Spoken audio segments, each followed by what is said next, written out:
purification. Purification is so closely connected with the concept of spiritual diseases. And what Islam teaches us about spiritual diseases is that it's located in your qalb, in your heart, in your spiritual heart. I've got something that I want to show to you, and I hope that will make sense when you see it. So if you look in the middle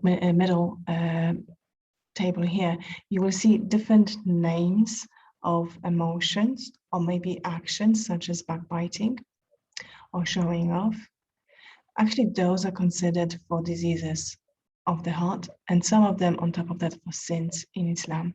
Okay, so this is that moment when you should realize that something that I feel and something that I do is more than just my mental health, it's actually my spiritual health. And actually Islam has considered that long before you came to life, consider that for something serious, a matter that needs to be tackled, a matter that needs to be discussed, a matter that needs your attention.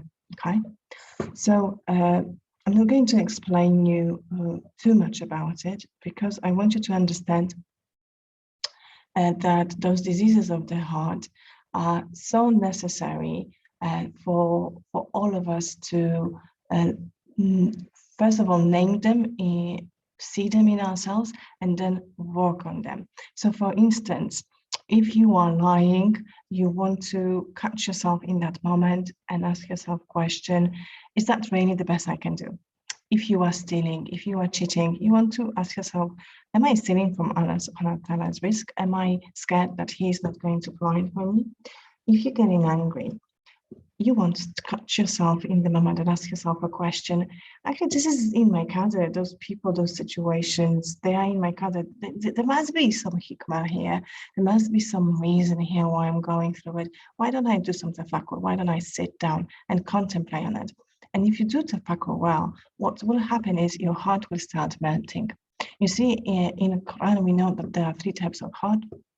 There is heart which is soft, purified, sakina lies there. There is heart which is hard, and there are hearts which are hard like a stone through which river flows. And this moment, that moment of river flowing through the hardness of your heart is taskiya, purification. Purification of your spiritual, but sometimes mental and behavioral diseases as well.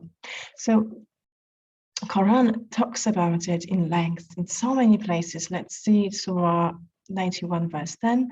And he who corrupts his soul, he failed himself.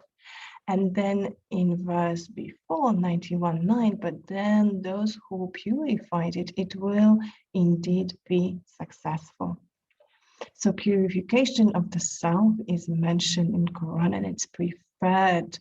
It is preferred technique, something that also provides you with success in a really broad aspect of that, meaning success in terms of eternal success for you as a soul. In Surah Baqarah, verse 222, we learn that indeed Allah loves those who are constantly repentant and loves those who purifies themselves. So if you're coming from Sufi traditions, you probably heard about purification and the name of the self. If you are Sunni or Salafi, you probably heard about it as a taskiya. Okay, and those processes, this is the same process, actually 2 different names. They refer to the state of al-lawama. Well, al-lawama, which is purifying from al-amara and entering a stage of al-mutma'inna, okay, meaning self-control, self-restraint from your desires, from your drives, from your triggers.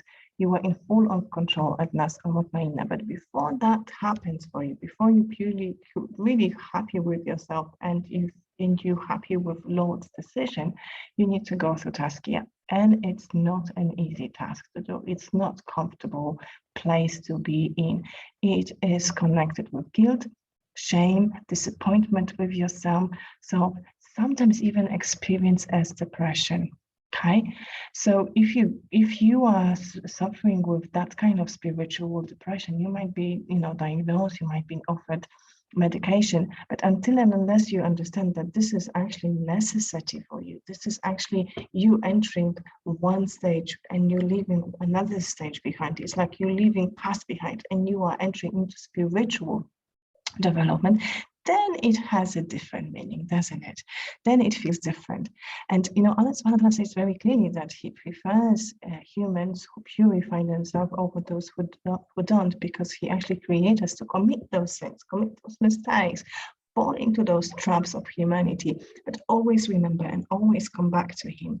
And if we are not to do it, then He, Allah subhanahu wa ta'ala, says, then I would wipe this planet Earth and replace you with different kinds, just to see them struggling with committing sins, falling into traps of spiritual disease, and then coming back to me through purification. I hope that was helpful.